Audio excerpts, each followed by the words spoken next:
Que el Señor nos bendiga.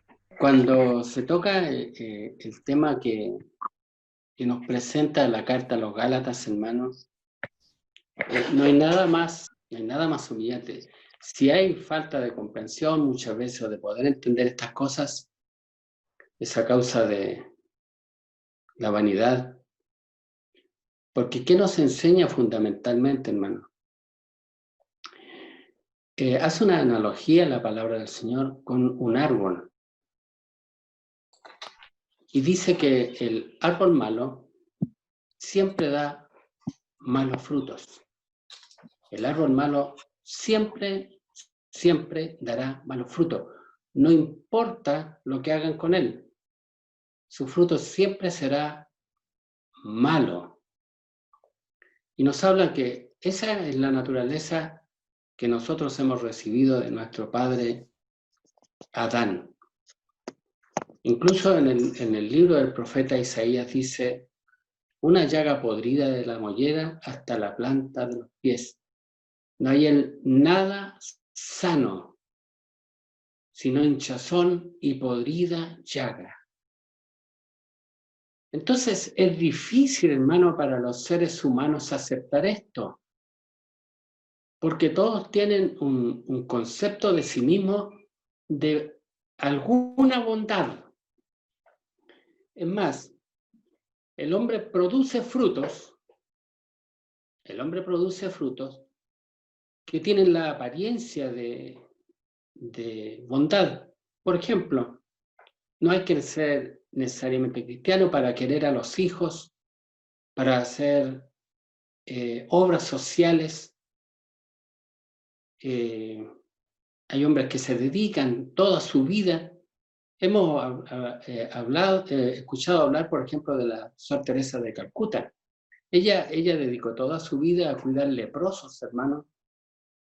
Y todos dicen, se ganó el cielo por su bondad. Entonces, es tan difícil que la gente entienda que todas sus obras son malas. No sirven.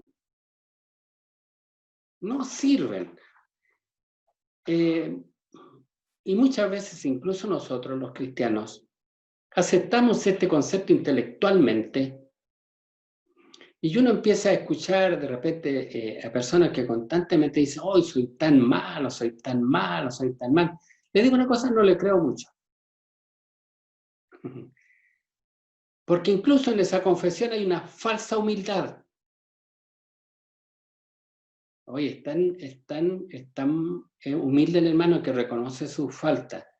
Porque, hermano, todos nosotros es malo. Imagínense que la palabra del Señor nos compara con un cadáver. Alguien sin vida. Y eso es difícil, le vuelvo a decir, intelectualmente lo puedo entender. Por ejemplo, de repente hay gente que dice: bueno, yo reconozco que soy tan malo, soy tan perverso, vivo pensando mal. No, hermano, no se trata de eso. Y le voy a poner un ejemplo. Mire, la palabra del Señor dice, en el libro de Job, dice: hubo en la tierra de Uz un varón llamado Job.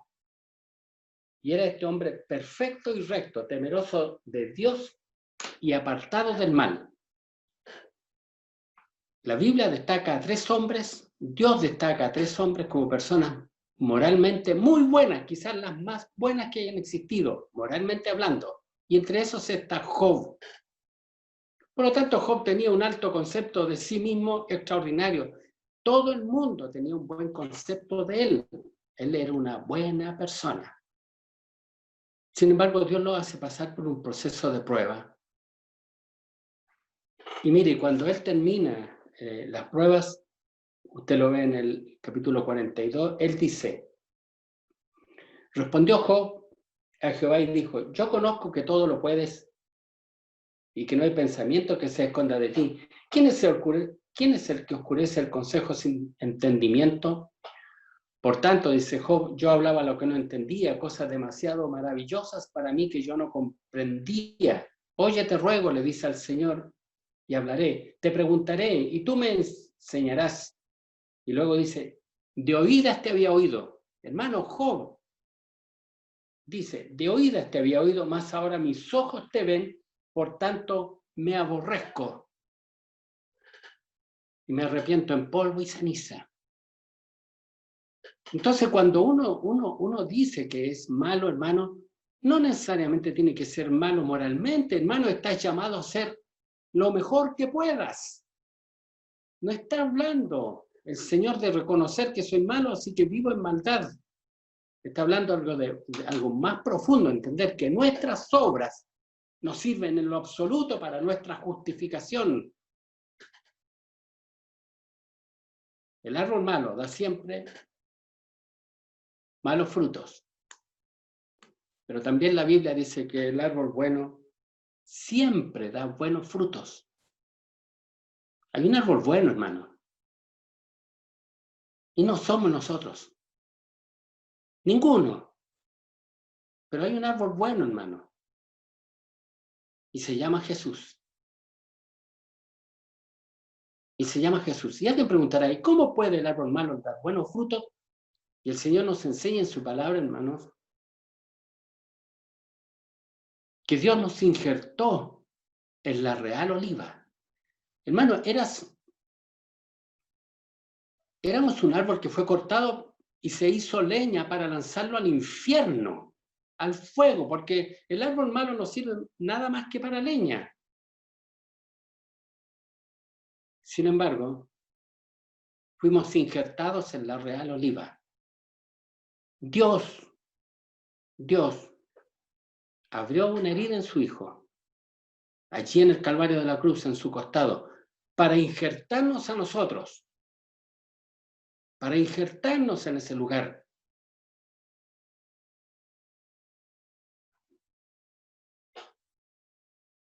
Para que diéramos buen fruto. Pero el fruto no es suyo, hermano. Este fruto del que habla la palabra del Señor, en el verso 22 y 23, es producto de la obra del Espíritu Santo en los creyentes.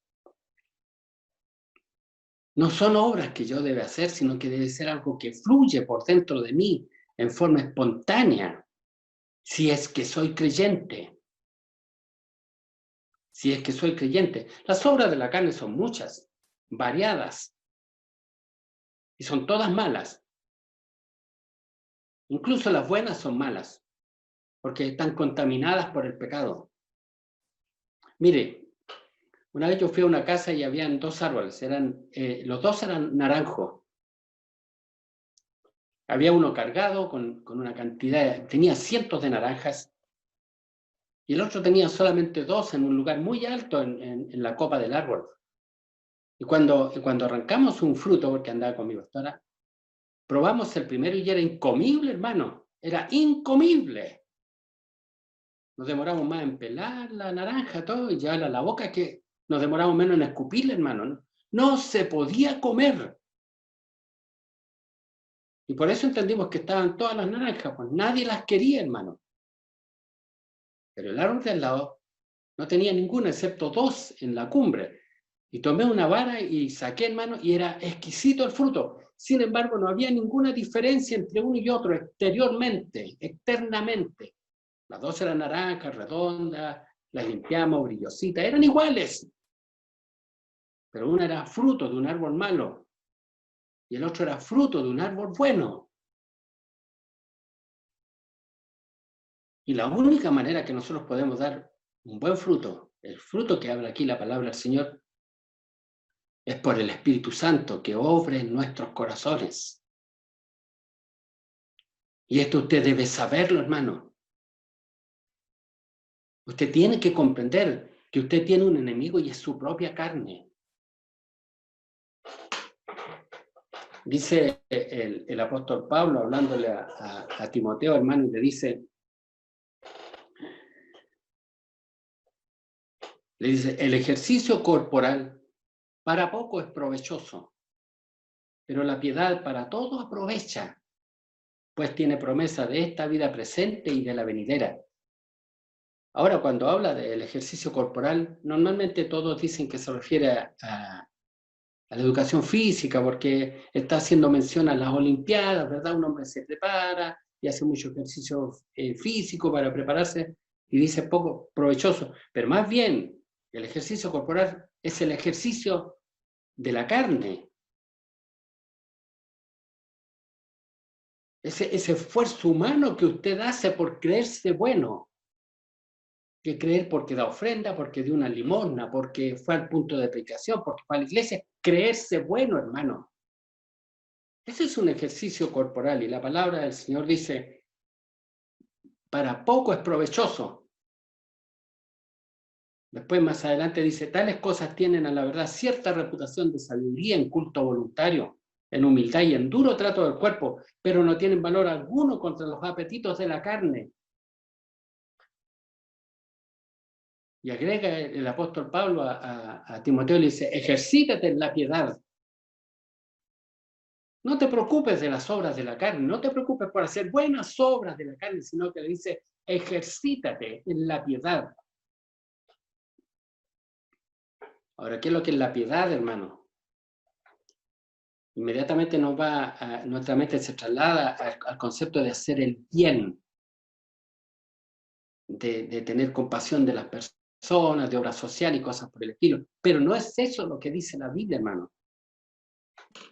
Y esto usted lo encuentra en la palabra del Señor. En 1 Timoteo capítulo 3, verso 16, dice, indiscutiblemente, grande es el misterio de la piedad. Recuerde que nos dice el Espíritu Santo en esta hora, ejercítate en la piedad.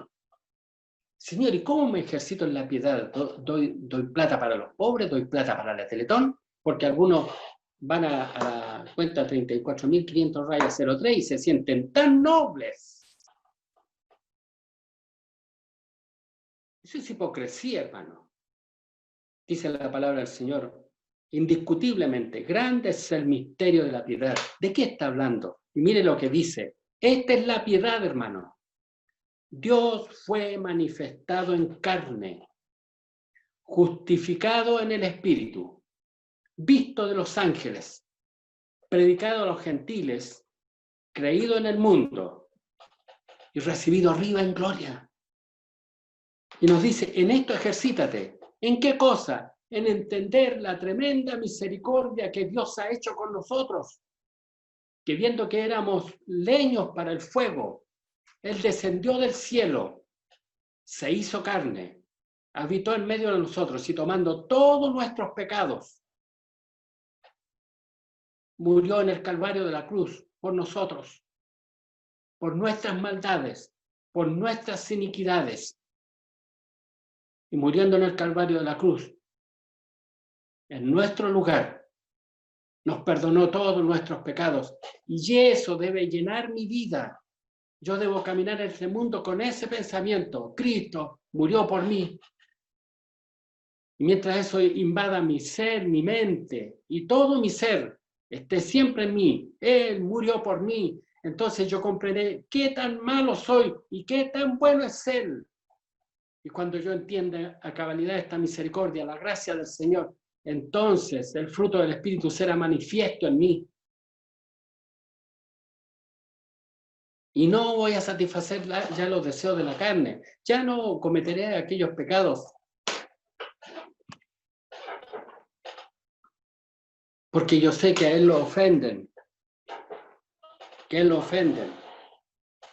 Y por eso también la palabra del Señor dice, ocupaos en vuestra salvación con temor y temblor. Porque Dios es el que produce en vosotros, así el querer como el hacer por su buena voluntad. Pero el motor que lo debe impulsar a usted, hermano, es la gracia del Señor. ¿Por qué va al punto de Périga? ¿Por qué va a la iglesia? ¿Por qué tanto frío no se queda en su casa?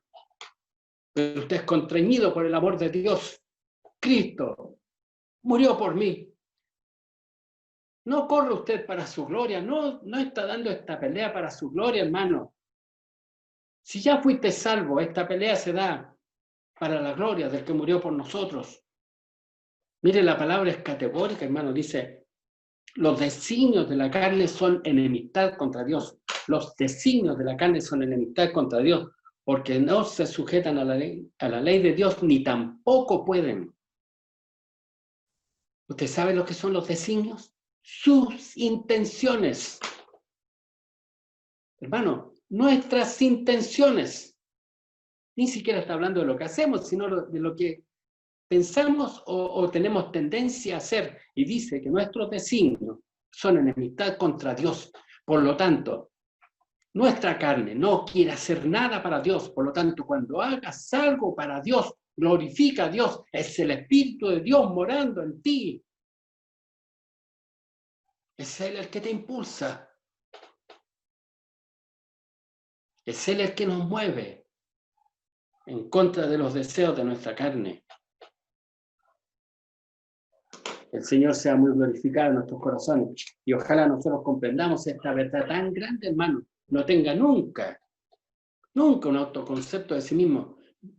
Ni tampoco, hermano, mida el fruto del Espíritu porque va a la iglesia o porque va al punto o porque hace esto y porque hace lo otro. Es algo que a usted lo conmueve dentro de sí mismo. El Señor me salvó. A pesar de lo que soy, no de lo que era, no, hermano, a pesar de lo que soy, a pesar de lo que fui ayer, lo que soy hoy día y lo que será mañana, Cristo me salvó. Porque muchas veces queremos juzgar nuestra vida espiritual y el fruto espiritual que producimos por nuestras obras. Y estás equivocado, hermano. El mismo Jesús dice en aquel día, muchos me dirán, Señor, en tu nombre hacíamos esto y lo otro. Íbamos a la predicación, Señor, hacíamos esto, teníamos hogar de ancianos, y van a poner todas sus obras delante de Él. Sin embargo, el Señor le dice, no todo aquel que me dice, Señor, Señor, entrará en el reino de los cielos, sino aquel que hiciere la voluntad de mi Padre, que está en los cielos. Y la voluntad de Dios es que usted entienda esto por el Espíritu. Imagínense, la palabra del Señor dice, Señor, Señor, ¿no profetizábamos en tu nombre? Y en tu nombre echábamos fuera demonios, y en tu nombre hicimos muchos milagros. Sin embargo, ¿qué les dice Jesús? Nunca os conocí, apartados de mí, hacedores de maldad. Pero Señor, vivíamos en campañas, predicando el Evangelio por todas las calles. No los conozco. Por lo tanto, nunca tampoco juzgue su vida espiritual por su estado moral, hermano, sino que dé gracias en todo tiempo y nunca pierda de vista su miseria. Porque alguien dirá, hermano, no, yo amo a mi familia, hago el bien, tengo mucho gozo.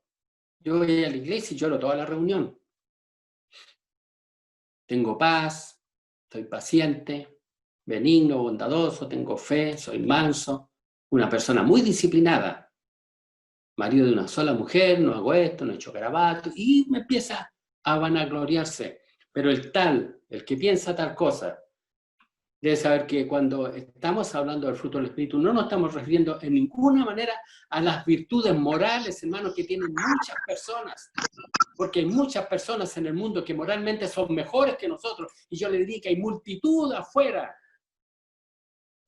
Hay multitud afuera que son mejores que nosotros. Escuchaba a un joven en la clase donde estaba yo. No sabemos qué vio el Señor en nosotros. Y yo le voy a decir lo que vio el Señor. Vio una tremenda miseria. Vio un tizón del infierno. Pero Él quiso tener misericordia. Nada bueno vio en nosotros. Nada bueno vio en nosotros. Hermano, nunca juzgue el fruto por la apariencia. Nunca juzgue a su hermano que está a su lado por la apariencia. Porque a lo mejor usted, que es muy correcto, produce menos fruto que su hermano que aparentemente no es tan correcto. Usted no lo sabe. Es Dios el que prueba el fruto. Porque normalmente nuestros nuestros frutos, los que son evidentes, están contaminados por el ego, por la vanidad del hombre. ¿Cuándo lo vemos esto, hermano? Cuando en una iglesia llega un aniversario y empiezan a dar premios. Y le dan un premio a este, le dan un premio a este es el más fiel, este. ¿Y para qué vamos a hablar, hermano, cuando una persona se muere? Era el más bueno. Y hermano, y nos atrevemos a decir, y deja un tremendo vacío. La gloria es del Señor, hermano. Hermano, la gloria es de Él. Nosotros no somos nada. Sin Él nada podemos hacer. Si el que está ahí en el cajón, podemos dar testimonio que fue salvo y que tuvo buenas obras, la gloria de Dios, porque Él era un tizón del infierno. Bendito sea el nombre del Señor. Por eso Dios tenga misericordia de nosotros. Y nunca juzguemos nuestra vida espiritual por la percepción de nuestros sentidos o por la opinión de los demás. Ten cuidado con los que te dicen al oído, nadie predica mejor que usted. Tenga cuidado con los que vienen y le dicen, a mí el único que me gusta es cómo predica usted.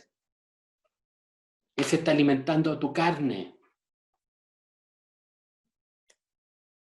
Usted tenga siempre en claro, si predicó y fue hermoso, y se conmovieron, usted es como el parlante, hermano, porque es Dios el que habló. La gloria es siempre de Él. Siempre de Él. Mire lo que dice el apóstol Pablo, hermano, el apóstol de los gentiles. Nada menos que el apóstol de los gentiles. En la carta a los romanos dice, porque no hago el bien que quiero, sino el mal que no quiero, eso hago. Y si hago lo que no quiero, ya no lo hago yo, sino el pecado que mora en mí. Hermano, el apóstol Pablo estaba muy consciente de esto. ¿Por qué hago cosas que no son agradables? El pecado que mora en mí. Así que queriendo yo hacer el bien, hallo esta ley. El mal está en mí. No, pero yo me arrepentí hace 15 años atrás y de ahí el Señor me cambió y hoy soy una nueva persona. No, hermano, el mal sigue morando en usted mientras esté en la carne. Por lo tanto, tiene que estar consciente de este conflicto. Porque según el hombre interior me deleito en la ley de Dios. Pero veo otra ley en mis miembros que se revela contra la ley de mi mente y que me lleva cautivo a la ley del pecado que está en mis miembros. Miserable de mí. Miserable de mí. Él tenía una comprensión clara de lo que era. Esto es como un leproso, hermano, que anda en la noche y de repente viene alguien y lo ilumina. Qué bonito. La luz de Dios me llegó. Pero ahora se ve más cochino que antes, hermano. Y mientras más se acerca a la luz, más testigo será de su vileza. Pero gracias doy a Dios por Jesucristo nuestro Señor. Así que yo mismo con la mente sirvo a la ley del pecado, más con la carne, a la ley del pecado. Y ese es nuestro conflicto.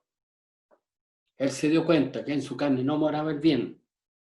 Y queriendo hacer el bien, halló que el mal estaba en él. ¿Eres consciente de esto, hermano? Y a causa de esto desfallece, hermano, ante la incapacidad de producir el fruto del Espíritu por su voluntad. Por el contrario, contempla cómo a causa de su naturaleza caída, los agrios frutos de la vieja naturaleza reclaman terreno y proliferan en medio del follaje de su vida. ¿Acaso no te entristece que entendiendo la tremenda misericordia que ha hecho, constantemente pecas contra Él y hace lo que a Él lo ofende? Porque, hermano, usted tiene que saber que cuando peca, mire, el que engaña a su mujer no está pecando contra su mujer, está pecando contra Dios. El que echa un garabato, él está pecando contra Dios. Nosotros lo vemos en las expresiones del hijo pródigo, hermano. ¿Qué ocurre cuando él se arrepiente? Él dice, iré a mi padre, volveré a él y le diré, Padre, he pecado, gasté el dinero, estuve con ramera. No, hermano, he pecado contra ti. Cuando el salmista reconoce su pecado y va a la presencia del Señor, le dice, contra ti solo he pecado. Mi mal, mi pecado está delante de mí todos los días. Porque es contra Él que pecamos, siendo Él tan bueno. ¿Quién te da el aire que respiras en este minuto? Cuando estabas durmiendo en la noche, ¿quién crees que hacía latir tu corazón? ¿Quién crees que hizo que la tierra produzca alimentos para que en algún momento más te sientes y comas a la mesa? ¿Quién habilitó este planeta para que no muriéramos? Su misericordia, ¿no la ves? Está todos los días sobre nosotros. Y nosotros vivimos ofendiéndolo. Y lo peor, nos creemos espirituales. Y miramos con cierta desazón a nuestros hermanos que están a nuestro alrededor. Bendito sea su nombre para siempre. Había un señor, hermano, que tenía una viña y en medio de la viña tenía una higuera. Y resulta que vino a buscar fruto y no lo halló. Y le dijo al labrador, he aquí, hace 3 años que vengo a buscar fruto a esta higuera y no tiene frutos. Córtala. ¿Para qué también estará inutilizando la tierra? Y el labrador, que es Jesús, que es el Espíritu Santo, mi Señor, le dijo, déjala un año más. Yo cavaré alrededor de ella. Yo la voy a podar. Yo la voy a limpiar. Y si no diere frutos en un año más, entonces córtala. Y esa es la misericordia que ha caído sobre nosotros. Porque Dios vino a buscar frutos en nosotros y eran malos. Muy malos. Pero Dios te tomó y te injertó en un buen árbol. En un buen árbol que es Cristo. Bendito sea el nombre del Señor. Hermanos, escuche bien. Éramos un tizón arrancado del infierno. ¿Usted sabe lo que es un tizón? Un palo a medio quemar que todavía está echando humo. Una vara en extremo seca. ¿Cómo pues daríamos frutos por nosotros mismos si no fluye por nuestro interior un poder sobrenatural, descomunal, vivificante y fructífero? ¿Entiendes que si algo positivo haces, si te puedes jactar de alguna fidelidad, hazlo para ti mismo, pero no para los demás ni ante Dios, porque todo es obra del Señor en ti? Ahora, hermano, el reconocimiento genuino y no religioso de esta verdad, que todo lo bueno que hay en nosotros es de Dios, hará que este palo empiece a reverdecer. ¿Y por qué digo el reconocimiento genuino? Ya déjate decir soy malo, soy malo, soy malo. Le vuelvo a repetir, hay falsa humildad. Oye, el hermano que es bueno. No, hermano, ojalá digan es el mejor, aunque usted sabe por dentro. Aunque usted sabe por dentro que aún está esa maldad. Pero para la gloria del Señor, usted tiene que ser el mejor. Pero nunca olvidarse que es la obra del Espíritu Santo en su vida. Hermano, el verso 24 dice, pero los que son de Cristo han crucificado la carne con sus pasiones y deseos. Los que son de Cristo.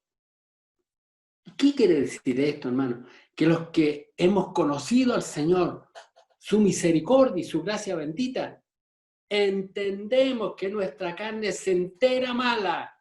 Porque, hermano, en la antigüedad, cuando juzgaban a un criminal, lo crucificaban.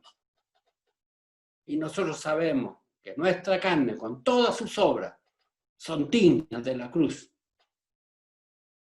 y la crucificamos juntamente con Cristo, porque Él murió por las obras de nuestra carne. Por lo tanto, si el Espíritu Santo es el que nos da la vida, vivamos en el Espíritu, seamos conscientes de este conflicto. Y ojalá al final de nuestra vida podamos decir, como dijo el apóstol, he corrido la carrera, he peleado la batalla. Porque eso es, hermano, la vida del cristiano. Es un conflicto. Vamos a pasar a la carta de Efesios en algunas escuelas dominicales más, y ahí vamos a ver el conflicto que tenemos y cómo se lucha. Y el apóstol Pablo pudo llegar a ese momento y decir, y he peleado la buena batalla. Es un conflicto permanente. Hermano, ahora, él dice miserable de mí en cuanto a su incapacidad para dar por sí mismo los frutos del Espíritu. Pero le quiero decir una cosa, cuando uno vive ese conflicto, cuando uno vive la lucha contra la carne, permaneciendo en Dios y en su palabra, esto trae amor, gozo, paz. Yo creo, hermano, que cuando el salmista David, en el Salmo 51, reconoce su pecado y se presenta ante Dios y ora ante el Señor y dice, porque yo reconozco mis rebeliones y mi pecado está siempre delante de mí. Contra ti solo he pecado. Y he hecho lo malo delante de tus ojos para que seas reconocido justo en tu juicio. He aquí, en maldad he sido formado. En pecado me concibió mi madre. ¿Sabe? Yo creo que cuando él estaba haciendo esa confesión con todo su corazón se llenó de gozo. Porque esto trae gozo y contentamiento. Imagínense, el Señor estaba enojado con él, sin embargo, a causa de esta oración, se reconcilió con Dios. Había paz entre él y Dios. Y Dios le volvió el gozo del Espíritu Santo. Por lo tanto, reconozca este conflicto, no tenga un mayor concepto de su persona. Y ahora, brevemente, el verso 26. No nos hagamos vanagloriosos, irritándonos unos a otros, envidiándonos unos a otros. Este verso, hermano, este verso conecta la clase de ahora con la que viene en Gálatas capítulo 6. La conexión la vamos a ver la próxima semana. Pero lo que quiere decir, hermano, y se lo voy a dar como un ejemplo. Resulta que el ejército romano, cuando luchaba en la antigüedad, ellos eran un ejército muy disciplinado. Miren, los historiadores dicen que cuando ellos avanzaban en el campo de batalla, los primeros soldados romanos que iban por delante llevaban un escudo que era casi del porte de ellos, y ellos lo llevaban de frente, de tal manera que les cubría el frente, y hacían una verdadera muralla. Luego venía una segunda fila de soldados romanos que tenían una lanza en su mano y la sacaban por entre medio de los escudos, de los escudos que estaban de pie.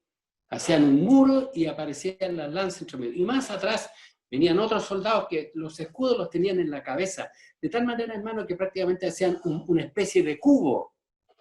Y debajo de esos escudos estaban todos los romanos, unos con otros. Y podían ser muy poquitos, sin embargo, avanzaban contra un gran ejército. Dicen los historiadores, hermanos, que muchas veces los enemigos tuvieron un carro arriba de los romanos. Podía correr un carro por arriba, con caballos y todo.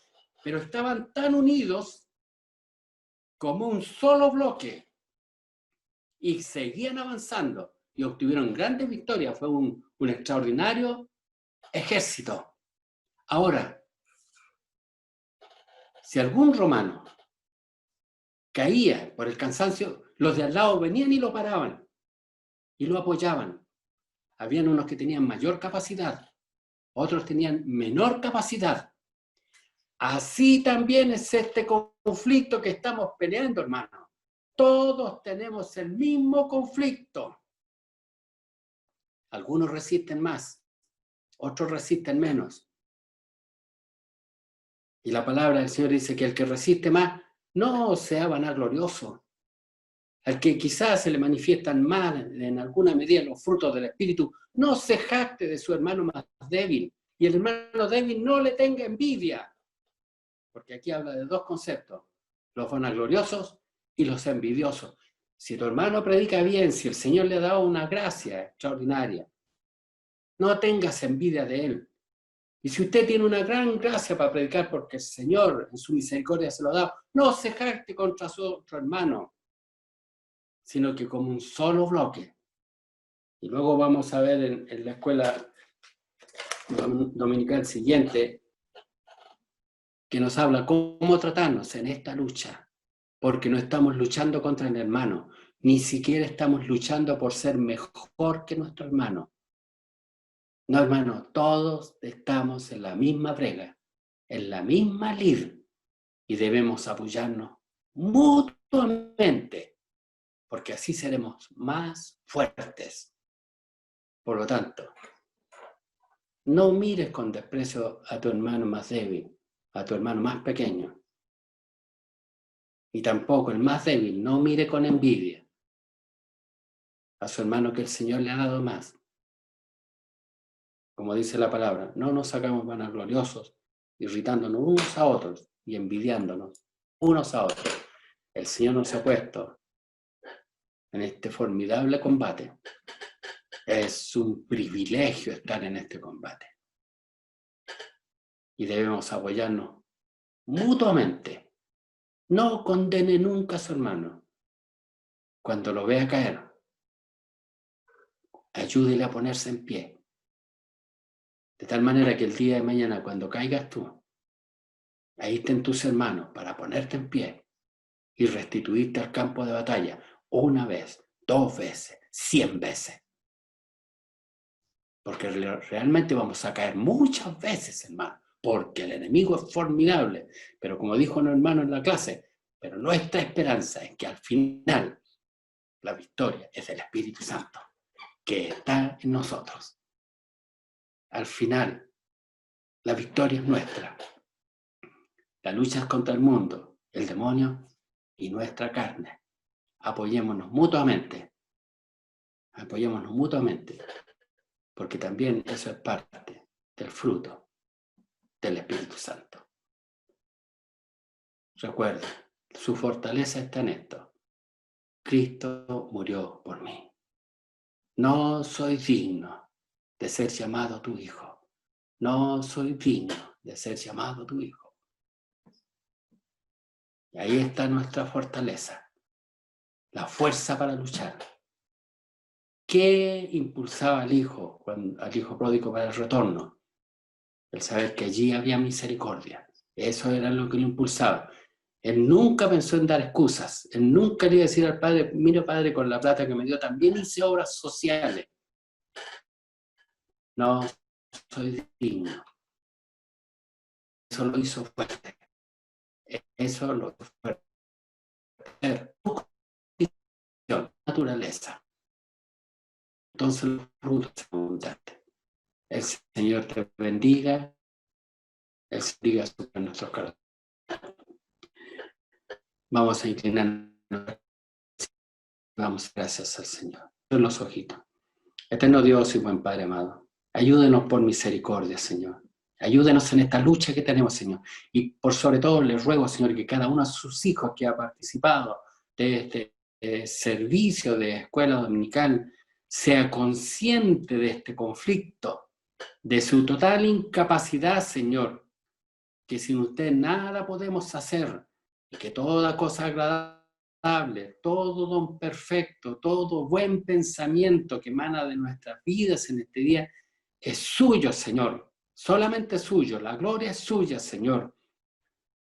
Ayúdenos por misericordia a ser conscientes de este conflicto. Ni uno tenga mayor concepto de sí mismo y nos apoyemos mutuamente unos a otros, Señor. Ayúdenos por misericordia. Ayúdenos contra nuestra carne, Señor. Ayúdenos contra los apetitos de nuestra carne y que entendamos que el permanecer en usted, en esta gracia bendita, y recordando siempre nuestra indignidad, será la fortaleza, Señor, que nos llevará a vencer todo obstáculo Ayúdenos, Señor. Ojalá podamos ver en esta mañana nuestra incapacidad y la tremenda necesidad que tenemos de la obra del Espíritu Santo en nuestras vidas, Señor. Y que procuremos alcanzarla pidiéndola, como dijo también un hermano, el que pide el Espíritu Santo, el Señor se lo dará, porque si nosotros siendo malos sabemos dar buenas dádivas a nuestros hijos, ¿cuánto más usted dará el Espíritu Santo a los que lo piden? Y permita que Él tenga el dominio de nuestras vidas, Señor, y no seamos insensatos para juzgarnos a nosotros mismos. Revístanos de humildad, Señor. Revístanos de humildad y entendamos que hemos sido salvos por gracia y por misericordia de Dios. Como dijo el profeta Jeremías, si no hemos sido consumidos, es porque nunca decayeron sus misericordias. Nuevas son cada mañana. Gracias, Señor. Despídanos en esta hora de este servicio, bendecidos. Se lo rogamos por Cristo Jesús, nuestro buen Salvador. Amén.